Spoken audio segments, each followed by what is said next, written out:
Hi everyone, welcome to another Hustle to Wealthy episode. Super excited. I'm here with Julian from Search Party Property in Australia. Hi Julian, how are you today?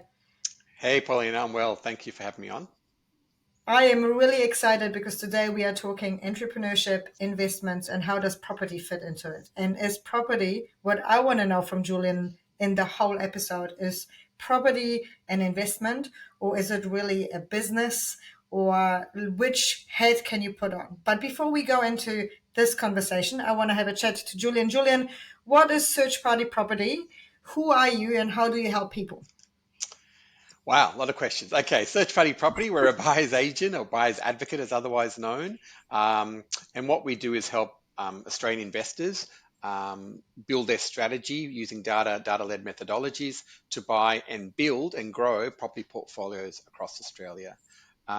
We are head office in Sydney. Our core team is here in Sydney. There's five of us in Sydney, and then we also have a team across Brisbane, Melbourne, and Perth. And we also have an offshore team doing a lot of our administration work in the Philippines. So that's what about 12 of us all together now. Oh wow, that's a big team. So Julian, how did you come to do what you do now? I know you have a long history with property, so can you help us understand a little bit of who is Julian and why are you a property expert?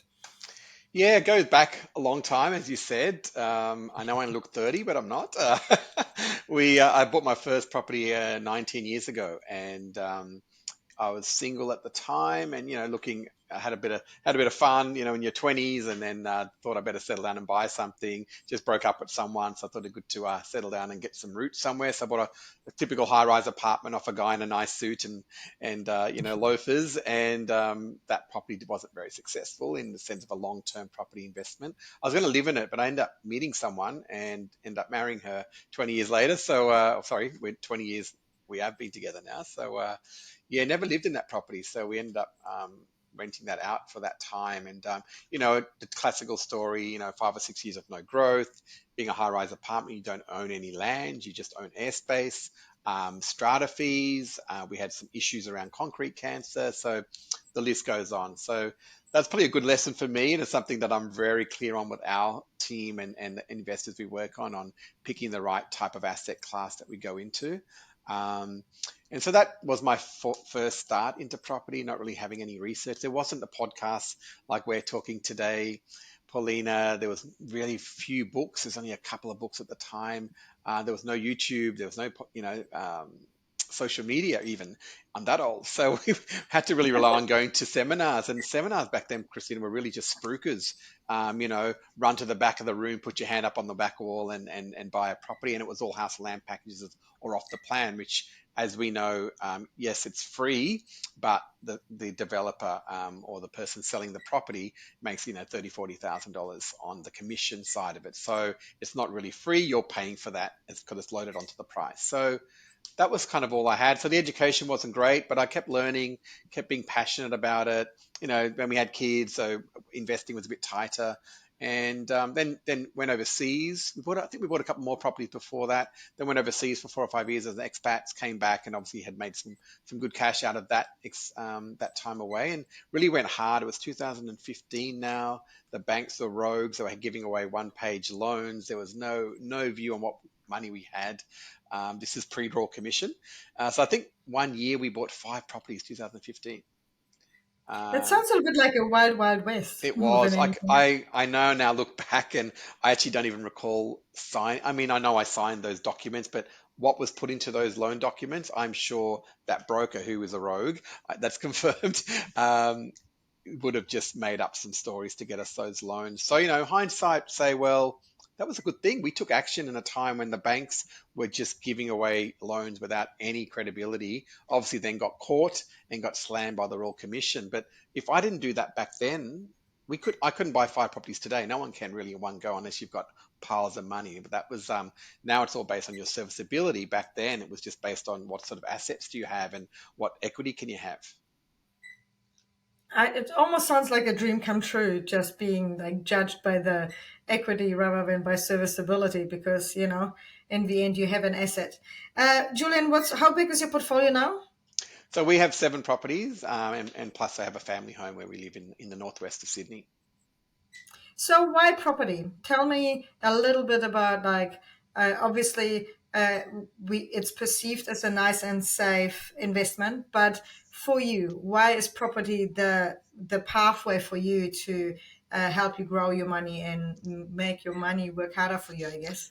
Yeah, it's a good question. I think it's tangible. We can touch it. We can see it. It's emotional. It's an emotional asset. We get people get excited by it, and that's when that we see throughout, right? But that's probably where it was for me. I think coming to Australia as a migrant in the 70s, late 70s, hardworking parents, left all their education and all their good jobs behind to come and set up a life for their three kids in Sydney was a big move. And then what they did was, they'd buy a house, pay it off. They'd buy a house, pay it off. They'd buy a car in cash. Never took, wanted to always pay their loans off. But remember, back in those days, I think the height of the 80s, we're talking about 17% interest rates, which is mind blowing considering where we're sitting at today, around 6.5, the bank rate, and we're still losing our minds over 6.5%. I know, like everyone is going crazy, and I mean, sadly, like I'm watching a lot of the fixed rate properties coming off right now, and people being in serious pain at the moment. And I think it's only going to get worse in the next 6 months around like serviceability and being able to pay these properties down. So, what is your secret? Why do you believe that property is a sustainable investment? I guess there is. It's a little bit more if you buy well. It is a little bit more conservative. It can be boring. It's not as exciting as cryptocurrency, which I know is something we talk about a lot with you. It's not as exciting as the share market, which can be a bit more sexier, and we talk and you get you learn about a lot about that, especially from a young age. We did dabble in shares in a big way. Actually, answering your question earlier, we put a lot of money into the share market in 2007, and I think Hmm. you know what happened in 2008. Right. So the GFC absolutely smashed us, and we lost everything. And so that was a real reset for us. And that's where property then became the real focus.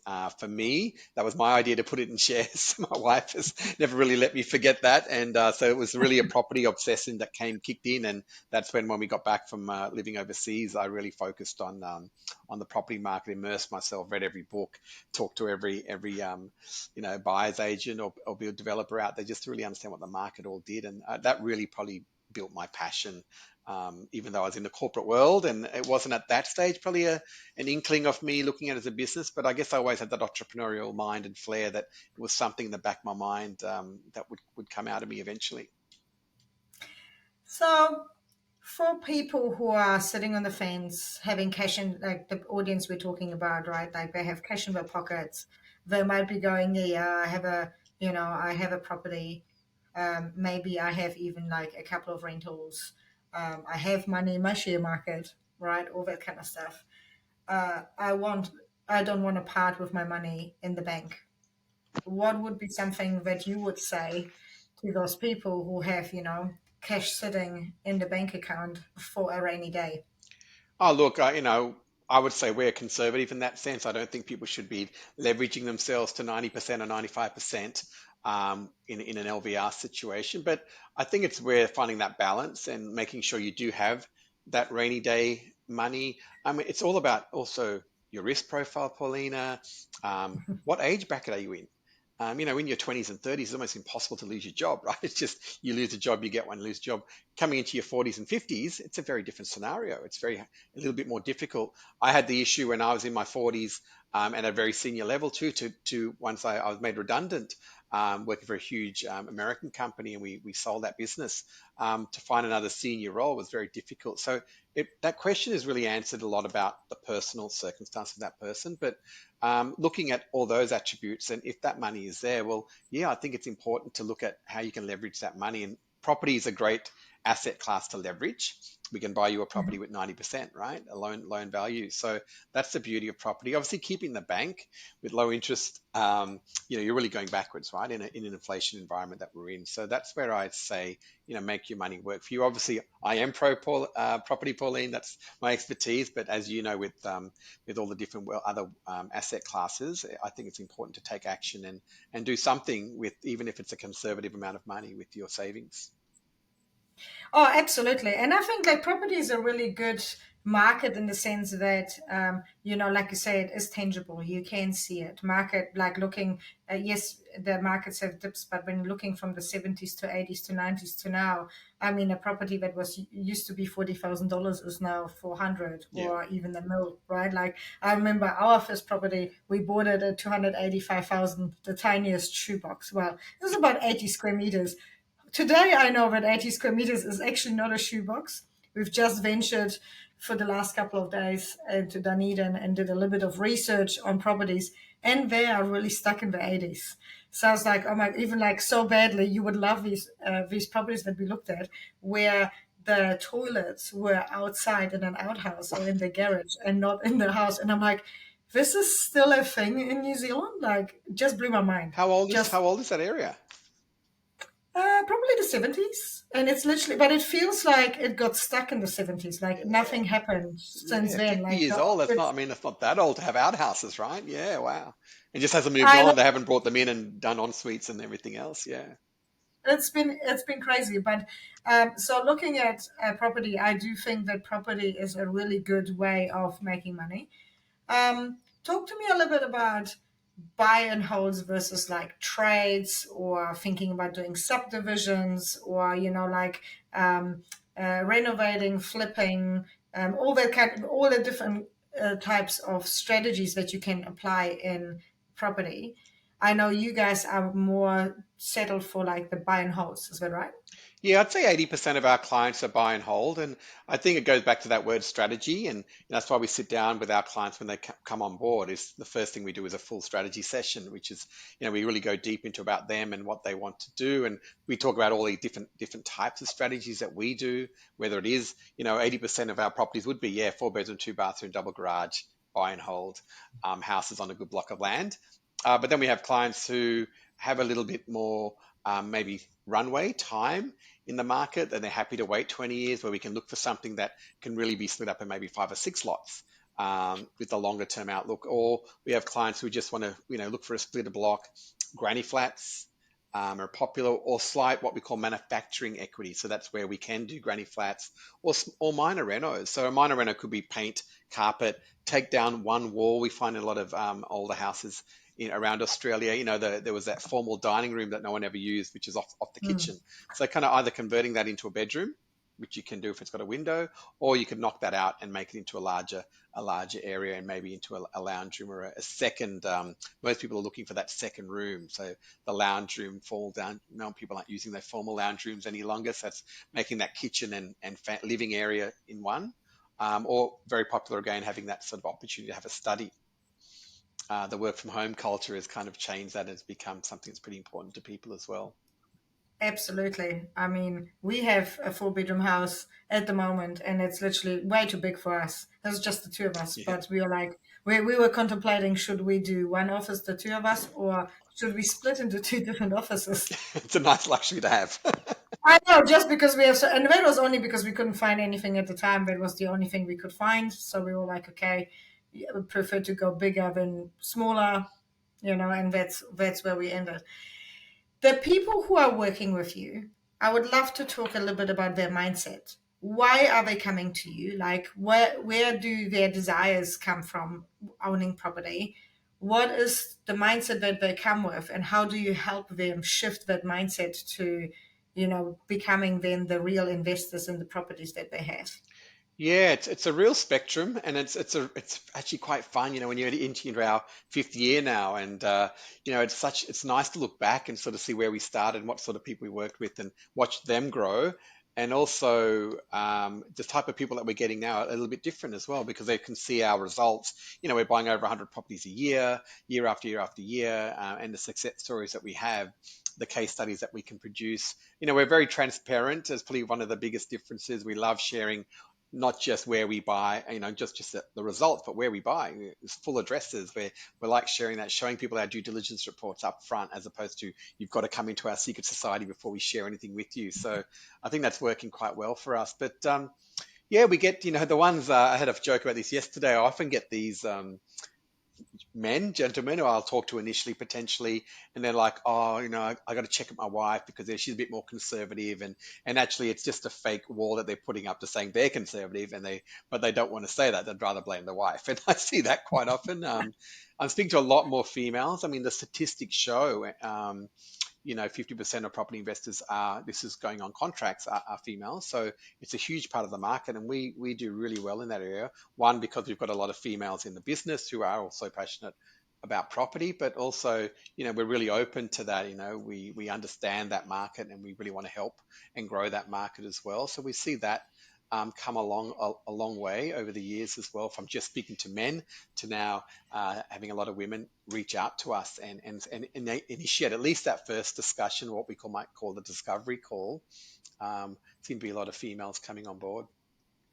So, do you have any themes that you spot between, it doesn't matter if men or females, but like where they go, this is the reason I'm looking into property right now? Yeah, the themes would probably be the two key ones are, or the personas, I would say, would be husband and wife, two children, normally around either infants or primary age. They have a house, so they have actually bought a house, and now they've got some equity. But they're probably at that age. The brackets that we've measured and research is 35 to 45, if we make it quite Mhm. broad. So they start thinking a little bit more about their future, because they've done the marriage, probably one phase, kids, the second phase.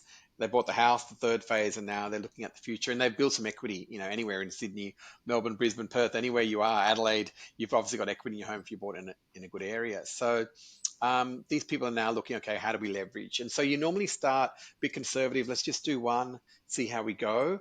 And then they get the bug and they get, oh, wow, this is great. And, the way we've been able to do multiple properties within a year for so many clients last year, because let's say we bought a property them in Perth. The average client growth for us last year was 23% in Perth. So if you make that much money in a year, you can roll again and use the equity and run another property. So that gets them quite excited, and so that's a really good fun thing to see. That doesn't always happen. We don't have these booms and spikes all across the country all the time. We're very clear that it's a long game, it's a conservative game, it's a game of patience, and it's having time in the market much more than timing the market. If I could time the market perfectly, we wouldn't be talking. I'd be on a beach in Bahamas somewhere with you. But we don't have that luxury. I don't have a crystal ball, so I'm using data to help me analyze and find the methodology on where we're buying. We're spending tens of thousands of dollars on data alone a year in subscriptions and buying raw data. We have a data analyst and my head of research in Brisbane as well, Nathan. So we're spending a lot of time looking at that. But it's really having that patience and having that time in the market that where we see success.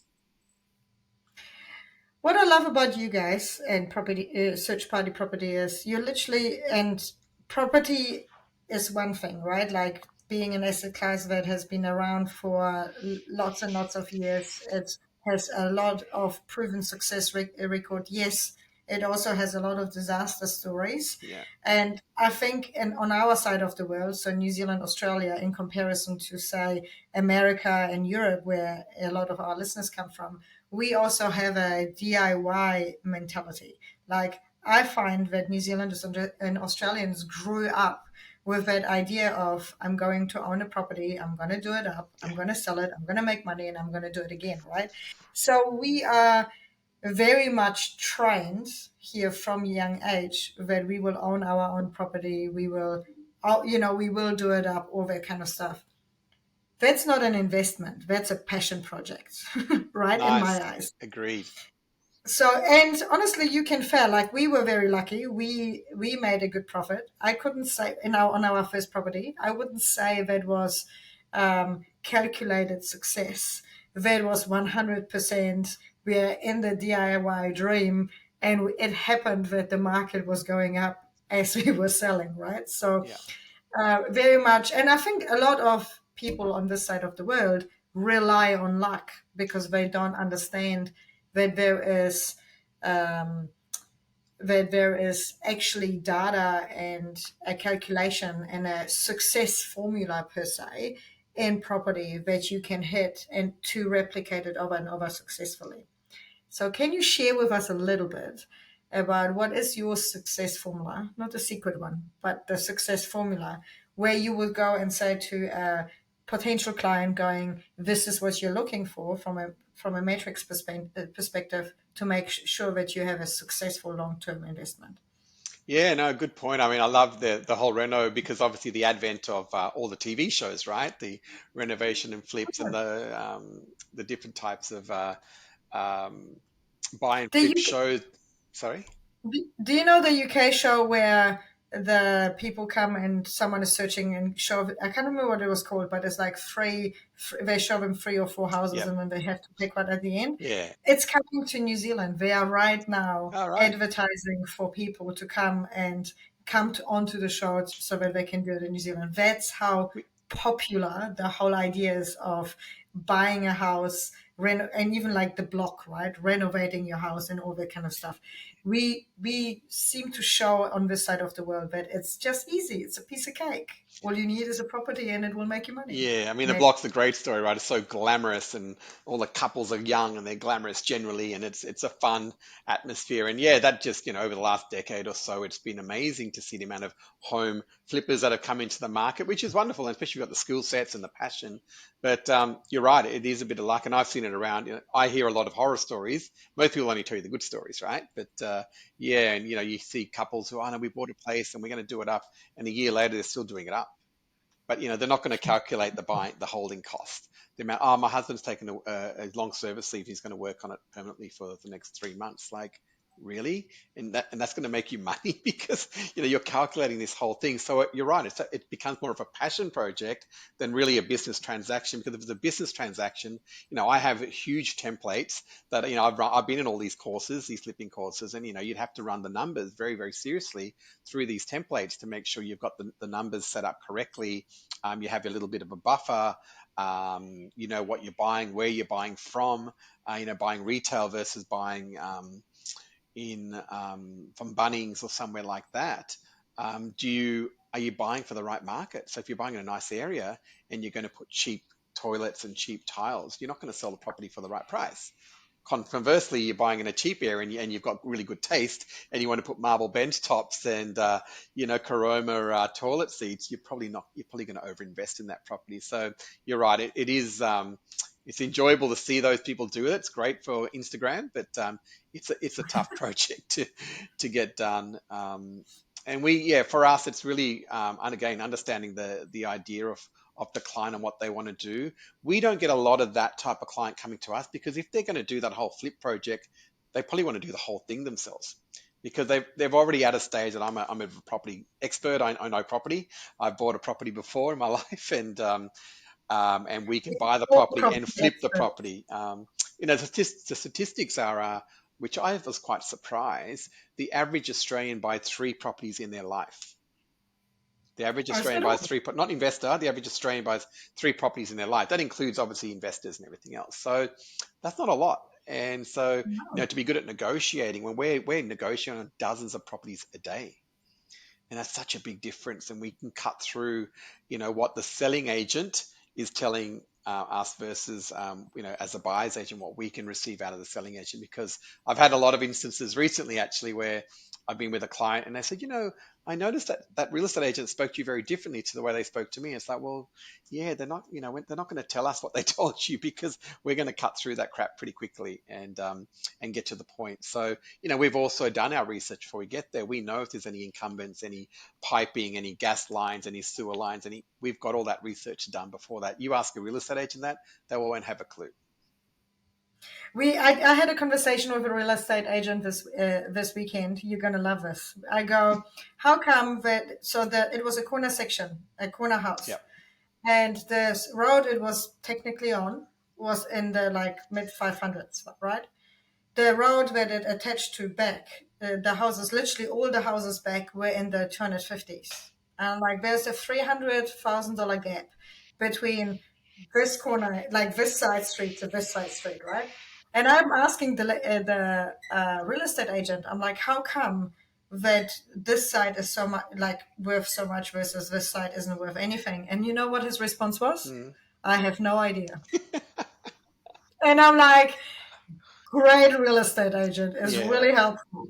I often think when I'm in front of, and I'm not bagging real estate agents because they're a very important partner of ours and they bring us a Yeah, lot of absolutely. off-market and pre-market deals. But there are unfortunately some agents out there that don't have that knowledge and experience because it's and understand, done their research, why this has happened, looking at the comparable sales, what's happening, especially if you're in the old days where an agent lived in the area almost and for 20 years sold property in the area, they know everything that moves in that council. And we find that doesn't happen any longer because it's a bit more of a transient sort of career of what we're seeing with the younger, particularly the younger generation coming through. I think the more people, because it is so accessible for people now, right? And people like, I don't know. I when I look at New Zealand from a real estate agent point of view, and I thought, like, I'm a investor now, and and have a business. And now and again, I go, maybe I should get a real estate agent license. Yeah, It happens as a fluke. Now and again, I think about it because it's so easy. It's I think $2,500 in a month in a course, and you're done. Like which is it's so crazy, easily right? attainable, Yeah. right? But because it is also commission driven, you have to be really good in your job to be able to deliver. And there is some great agents that we can talk about, but there's also agents like that say, I have no idea why the price is what it is. So I'm like, how do I negotiate with you or the vendor if you can't even? I mean, there is a $300,000 gap between this side of the corner and this side of the corner. How do you expect me to put an offer in if your response is, I don't know? Yeah, it's a very different skill set, and I think you're right. The bar to entry is getting lower and lower. There's a few loopholes. For example, you can get a license to say in Queensland in a month, and then get a full license in New South Wales through a mutual recognition, which is not a loophole. It's legally able to be done. But what that means is a lot of people go and get their license in a state like that or Canberra and bring it into New South Wales. Because in New South Wales to get your full license, you've got to do a year as an assistant. And no one's got the patience for that anymore, right? So it's better to do the shortcut and get a full license. So yeah, we see that. We've actually, what we're seeing in our industry, the buyer's agent industry, Paulina, has really taken off after COVID. And there's a couple of courses you can do, institutes that you can join and do a buyer's. And so we're getting a lot of people approaching me now, and I'm actually just building out a model with Luke today around. So I've got, basically mentoring and bringing a lot of these people in under our umbrella, under our brand, because at least they can have a reputable brand. We've got the full service back end to assist them to buy, to research, to data analyze the full customer experience. We've got 4 people in the Philippines who run all the back end side of that, and then also the ongoing relationships, so 6 monthly reviews, annual property reviews with them in full detailed reports, and also property management now, which we've launched in Brisbane only for the moment. That is awesome. It's so exciting. I love the idea of you and Luke getting together and sharing your knowledge because you've been so phenomenal. Like we have a lot of our members who join you guys, right? You've been partners with IAW for quite some time now, for a few years, and we only hear great things. So knowing that there's going to be more buyers agent and that they are trained by you and Luke is just like it's exciting for me for the market because anyone literally these days can call themselves a real estate agent or a buyer's agent. In New Zealand, we don't have buyer's agent. If you could crack that market for us, that would be great because the benefit of a buyer's agent. So here's I guess when people are like, what's the moral of the story? I can go and trade, like create my own, buy my own portfolio, right? Like I can buy my own property. However, the moral to the story for me is having someone like you in my corner. Not only do I not have to do all the homework, do I not have like saves me time, right? I don't have to sift through like the council files, the this, the that to make sure that it's right. I don't have to spend and waste my time negotiating with the real estate agent or the vendor. I can definitely expect a better price than what I would negotiate myself purely by the amount of volume you're producing. So the outcome for me is going to be so much better if I can just engage with someone like you to do this for me, right? So that makes investing really easy. So for anyone who goes, but I'm a busy entrepreneur, I'm making money, but I don't have the time to do all of this. Great. Someone like Search Party Property and you, Julian, is awesome because you can literally tell them, here's my criteria, this is what I'm looking for, and they do all the heavy lifting for you.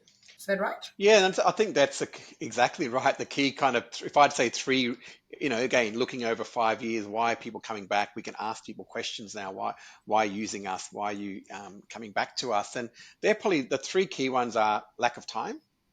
So especially for investors, if you're a boardless investor, if you're buying in your own backyard, yeah, you probably don't need me, right? Just go and do it yourself. Go to auctions every weekend if you've got the time and just, and the passion to do all that, go for it, and you probably do okay. Now that's with buying with a little bit of emotion because I want to. I have people every day would say, but what if I want to see the house? What do you need to see the house for? I don't know. What if something happens? Well, haven't you got a property manager who does? Isn't that their job? Yeah, yeah. Well, so what do you want to see it for? Oh, it's a good point. I actually don't need to see it. And I'm saying, look, I get it because I was very emotional in the early days, and I remember going to a property once and saying, oh, I know I like gardening and I like trees, and I'm like, oh, I should plant some trees there, maybe put a shed out the back for them, and the agents look at me going, why do you care? I like to be a good landlord, and I pride myself on that. But you're right, I don't have to go and put trees and gardens and lawns because they're not going to look after it for me. So, I pull that emotion out, and my thing is, I've in six of our properties I've never seen because before I became a buyer's agent, I used a buyer's agent. And that's how I got my emotion out of it because I was buying in Brisbane, in Perth, and Melbourne, and I didn't have time to go and fly around. I was busy. I had a executive role, traveling around a lot. My wife is in a similar position as me as well, with a busy role and two young kids, right? So there wasn't time on the weekends to run around and fly around.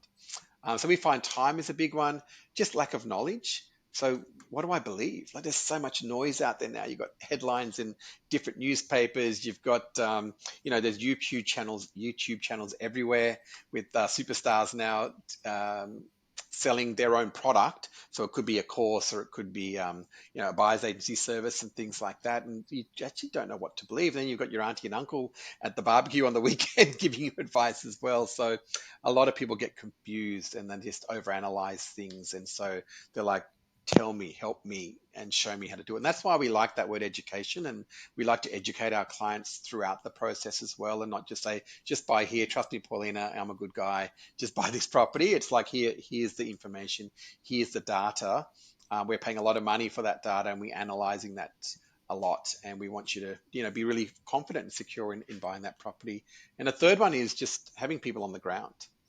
So the current way to do it, the alternate ways to do it, you like a place in, say, Melbourne, you get the real estate agent on the phone, you ask them, is it a good place? Obviously, they're going to say yes, right?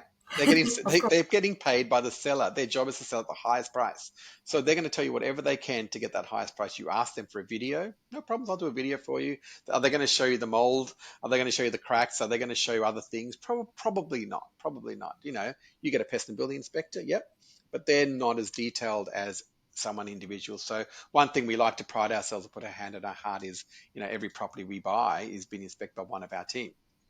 I'm not saying they're a licensed builder or anything like that, but at least they're trained in the way what we're looking for. We can give them a true estimate of what we wanted to buy, and we're making the decisions on that, not trusting someone else to tell us it's a good property.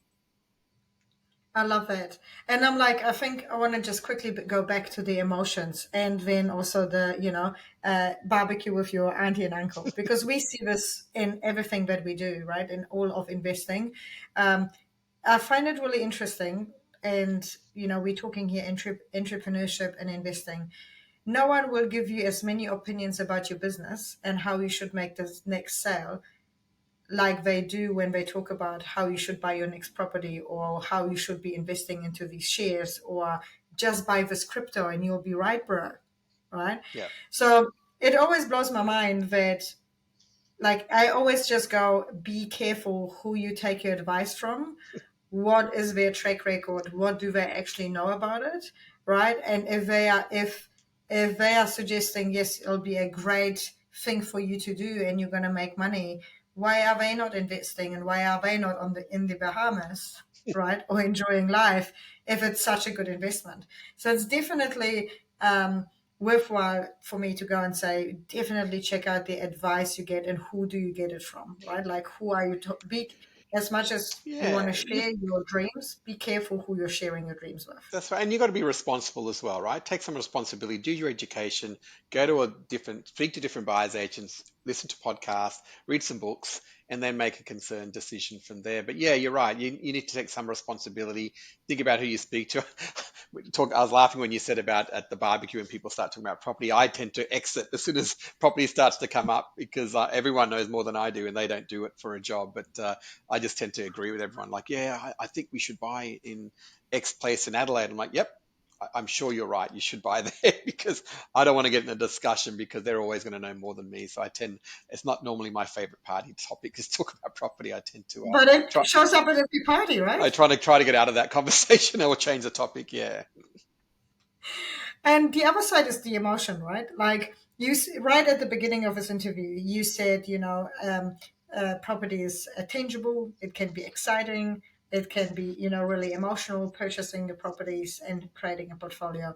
But there is a difference between being excited and emotional and making decisions based on the success formula that you still haven't shared with me, but the numbers that, like it has to stack up. Like for Yeah. me, and the example you gave about the backyard, it's a perfect one because when we go and look around in open homes and everything, my husband always goes, "Oh, we could do this," and I'm like, "But we're never going to live in it. So why are you even thinking about what you could do? Aren't you just looking at is it wallpaper or paint? Do the bathrooms need fixing? Do we Mm, need to replace the toilet? That's what I'm looking at, right? yeah. It's all these things that need to be done, and what are the numbers? Do the numbers stack up?" Well, he sometimes goes, "Oh, but."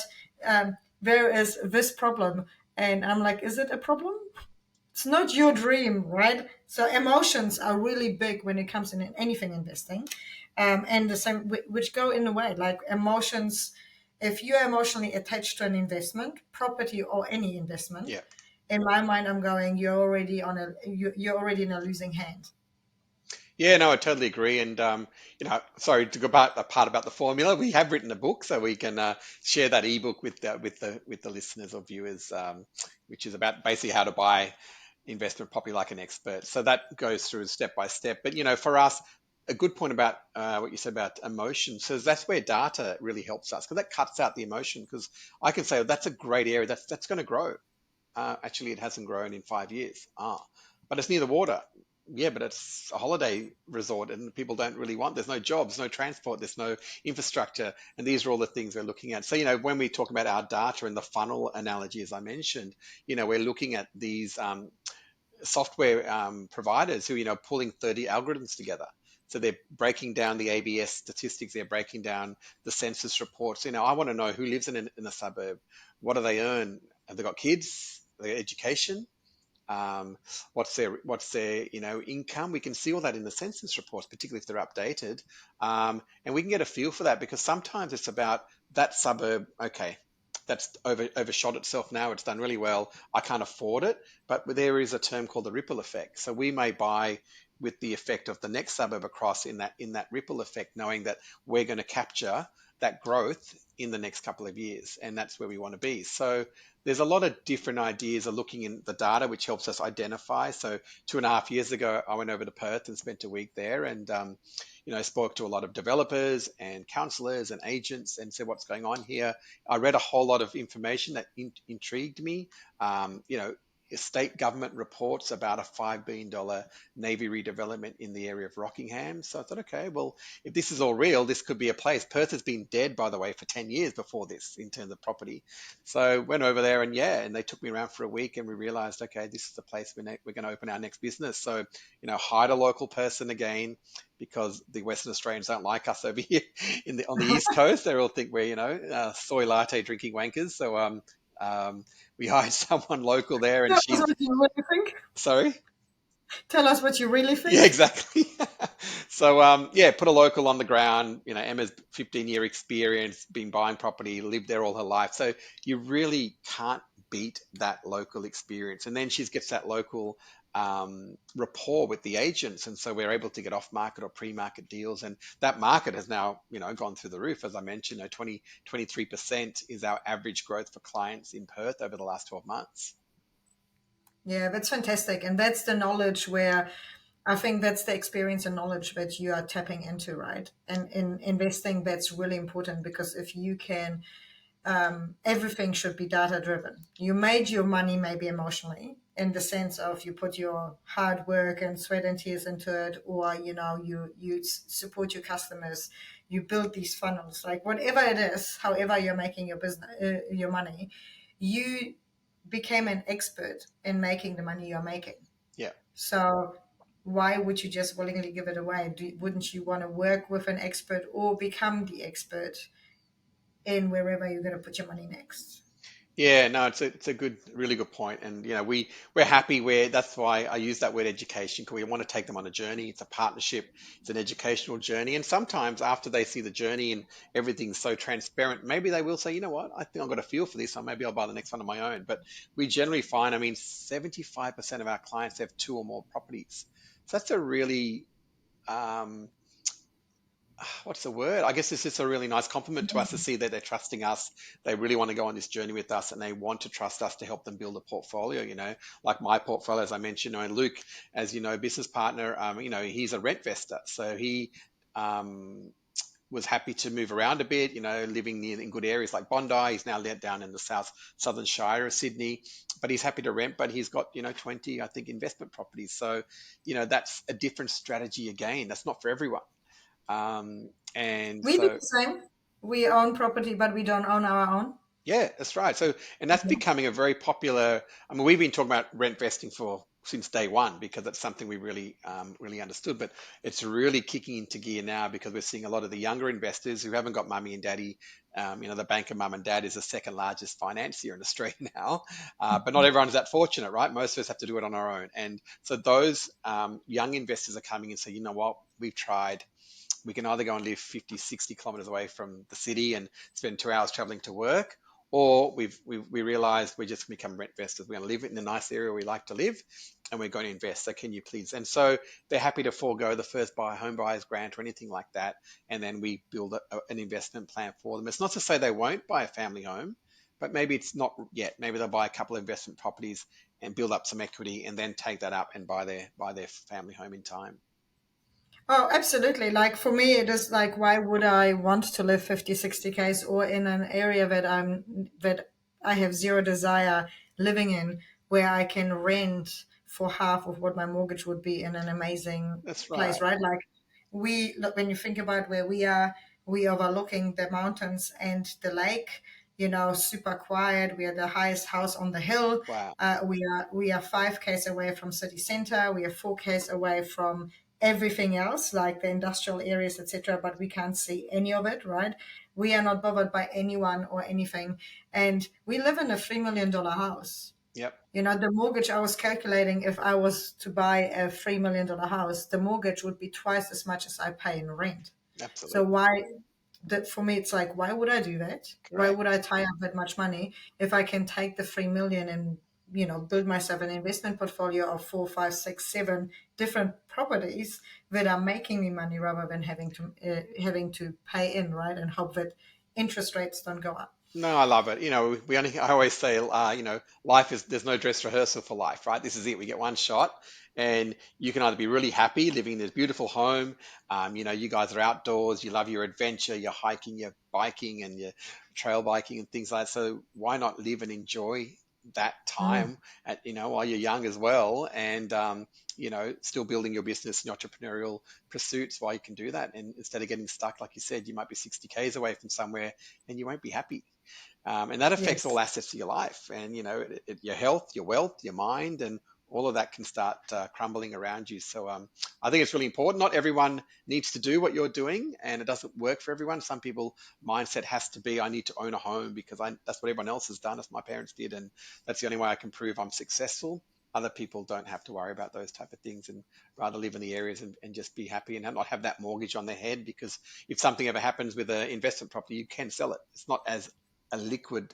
You can't get the assets quick like you could if you had to sell some shares, but It's still an asset that you can sell in time. But that's why I'm saying your family home is not an asset Mm, in any shape. Unless you're owning your property cash outright, it's not an asset. And even then, I would probably challenge is it an asset? Because to me, like the family home, it's an emotional attachment, right? yeah, Like the emotion that you're attaching to your family home, like you said, you can't make the same unbiased decisions for your family in your family home. And that's okay. Like you said, it isn't like there's no right or wrong. The thing that I challenge our clients on, though, is why do you need the family home? If it's because, this is the done thing in our family and this is the only yeah, way I can prove that I'm successful, at least you are clear. Because we've had a lot of, successful people, members come through who are stuck on this family home. And we would be like, if you just took even a little bit of money, leveraged the lazy money in your property to do, in your family home to do something else with, you could potentially not have to work ever again. yeah, But they're like, oh no, but my family home has to be paid off, or I have to be. And I always ask why, and they go, oh, because this is where the children are growing up, yeah, and this is where they are building memories. And I'm like, well, to me, this is bullshit because your children won't remember anything under the age of 10. So in the first 10 years, you are building memories. yeah. You are creating these emotional connections to the home, which is okay, but at least be realistic who you're doing this for, because your children might benefit better in the long term if you leveraged the lazy money in your house and grew your investment portfolio, right? Yeah, and like it goes back to that excuse I mentioned, right, about people saying, "Oh, my wife, my wife is conservative," and they just make excuses, right? It's their own issues that they've got, but it's easier to blame someone else. Like you just said, a lot of parents, we love to blame our kids for certain decisions we make, which is kids are the most resilient of them all, right? They have far more resilience than an adult does because they're not screwed up in the head like a lot of us are Yeah. after the world. So yeah, we can make those decisions, but it's a massive mindset change, and people go through different tranches too. We're probably at the stage now, Paulina, where our kids are getting close to finishing school and going to unis and things like that. So, do we need the big family home, which we love and we've renovated and love the gardening and we love all that, but we'd rather do a few other things now. My wife and I will spend a lot more time together because the kids don't need us as much. And maybe we do the same thing and rent vest and live in some areas we want to live in for a little while and have a bit of fun. Still, we'll have obviously enough assets to go around in the future, and we'll have all this, liquid cash that we can invest still in producing assets in maybe different classes as well. Yeah, absolutely. So what do you think is the biggest mindset challenge when people who are buying property, like for the shift, I'm specifically looking for the shift from like I'm buying property to I'm becoming an investor in property. Hmm. What do you think is the biggest mindset shift that you see or should be happening for them to go, okay, I'm not just buying a property, I am an investor? Yeah, I think it's putting on that hat that being educated around what we're doing. So, the cash flow analysis. So, what is the cash flow? Instead of, am I just going to buy willy nilly? Am I going to have a look at how this is going to play out for me long term? That's why we do very detailed cash flow analysis for the purchase. We know exactly how much money they're going to have to pay out of their pocket or positively geared if possible, after tax, pre tax. And then we leverage that out and extend that over 10 years, 20-year periods as well to give them a real view of what it can look like buying one property. 80% of Australians only buy one property investors. 80% of property investors only buy one. And that's because they don't know how to leverage and continue to grow, or they get it badly wrong. Unfortunately, they get sucked up like I do by Spruker when they buy a high-rise apartment, and that never grows for them, and they're just stuck. So that's why we help our clients build up that portfolio. But you're right, it's that really for them to understand that the numbers, the data. Don't just believe someone. Look at the data, look at their reports, ask them to share that with you because most professionals should be able to do that with you. Also, just opening your mind up a little bit from a what we call a borderless investor. So we get a lot of people, let's say Sydney siders, I live in Sydney, I can't afford to invest here. So they settle for second best, we say buy an apartment in Sydney and off the plan or something like that, which again isn't the greatest investment. Strata fees, lifts, and tennis courts and swimming pools, they really suck up your cash. So that's a big one for us. We see them open up take their sort of filters off and have a look and open up and say, okay, I'm a borderless investor. Oh, what does that feel like? It's a big, we're seeing people a big jump for them to buy in Perth. Oh, but it's a long way away. But whether it's in Perth, Melbourne, Brisbane, or even the Hunter Valley, it's still a long way away. Are you going to go to the Hunter Valley to look at your property? Are you going to go to Brisbane to look at your property? No. So whether it's in Perth or Melbourne, should it matter? So it's a really trying to be a little bit broad in what they're doing and starting off. Number one, which is the word I use right at the beginning of this podcast, is the strategy. What is the strategy? What are your goals? What are we trying to achieve? Because as you know, classic quotes: if you plan to fail, you fail to plan, you plan to fail. And so that's why we want to have a plan in place, and that's why we do the annual reviews to make sure our clients are on track, and not too different to, obviously being part of the IAW business, meeting Mark, and that financial planning sort of aspect as well that Mark came from, which is all about planning and having goals and weighing in on those goals, because things can change. We can lose jobs. We can get bonuses. We can move faster. We can move slower.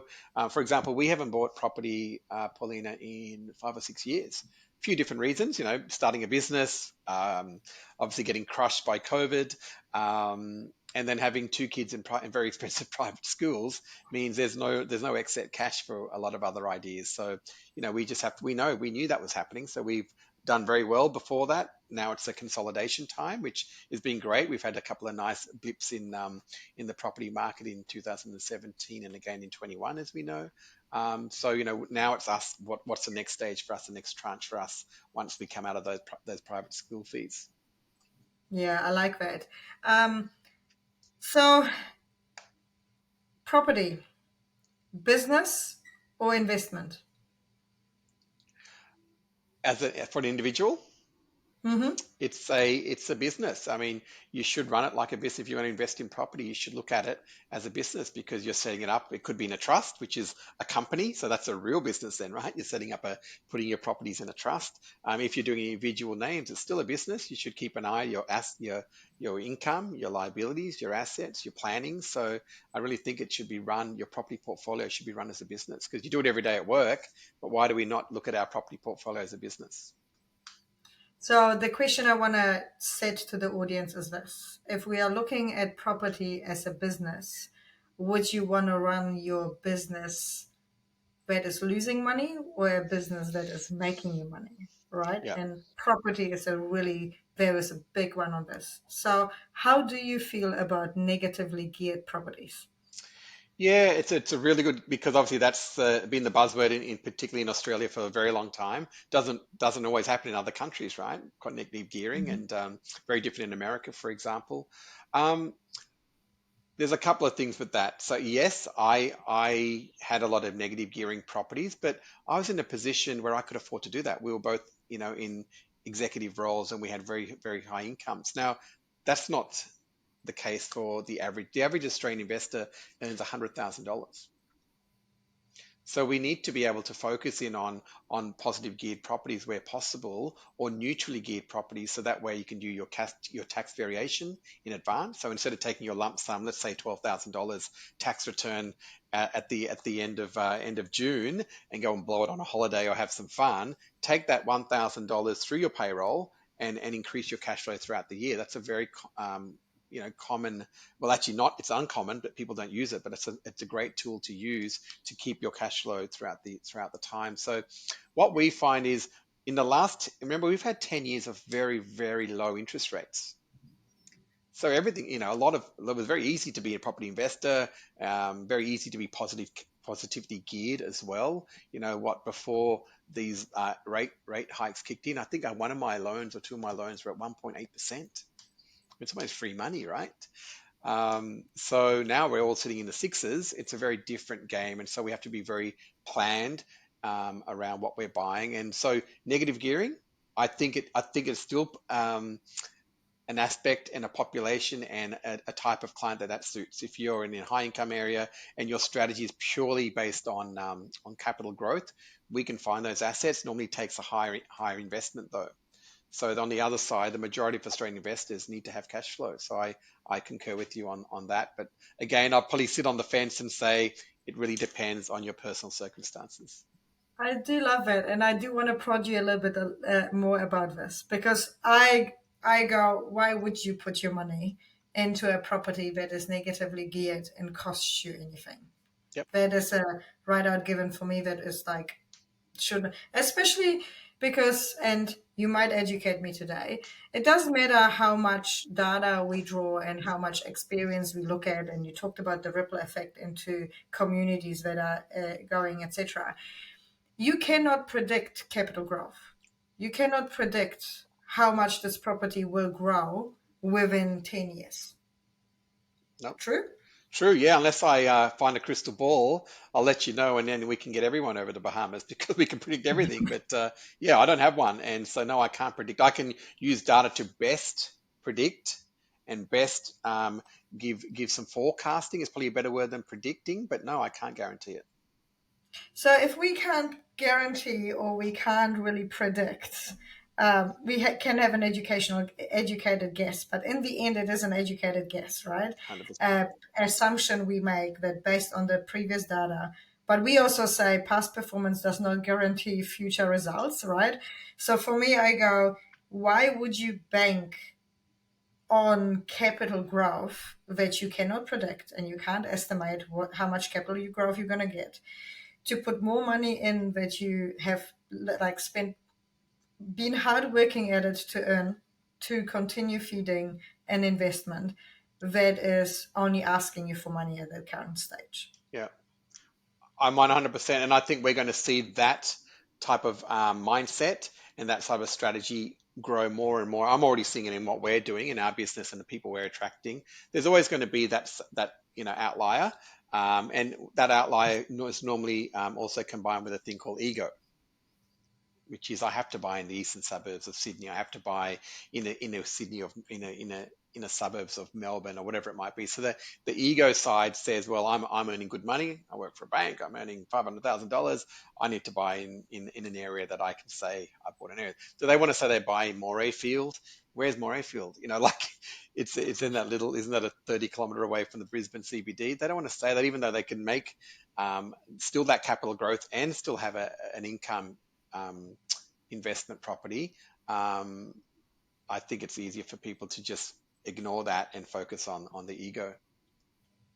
The other thing I've noticed quite often, and we talk to our members about this with negatively geared properties, they might have purchased them and they were positively geared, interest rates went up, all that kind of stuff. But now they are used to being the property investor with the four, five, six, seven properties, right? Even though they might be in a world of pain because they're now all negatively geared, they don't want to go and sell. And like to them, it's almost like failure to go and say, like, I'm going to sell the property, I'm going to reduce the amount of properties I have to have them positively geared. So it is definitely ego mindset, and like emotional attachment to whatever this means to you having that particular property. So I would challenge anyone to think about, why is this negatively geared property that I can't predict the capital growth on, that is costing me money every month, money that I'm earning hard, right,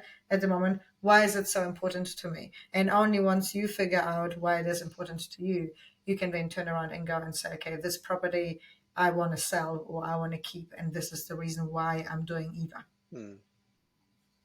Yeah, I totally concur, and I think that's why I keep saying it's an individual strategies, and I definitely, and it comes down to that word education, right? And that's what wonderful work that IAW does. It educates people across various portfolios, and we talk about the foundational assets and the pyramid that we talk about in IAW, and I think that's where the education really lies. That people should learn more and more about these type of assets, and it's not just property and shares, because that's kind of really the two classes that the majority of Australians know about, or even globally, really. So to wrap this up, for everyone who's listening who might be going, what should I like? Property, is this for me?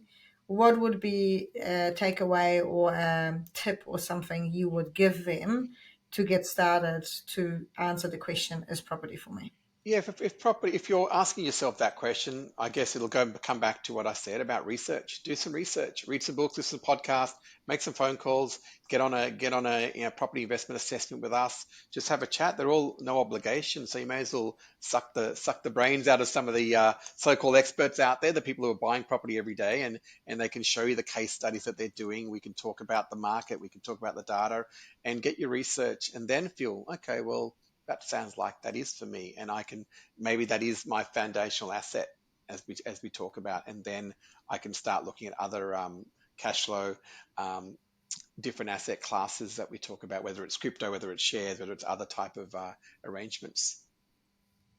Awesome. Thank you so much, Julian, for your time. I really appreciate you giving us your wisdom and knowledge. I will bring you back in the next property cycle to have another conversation.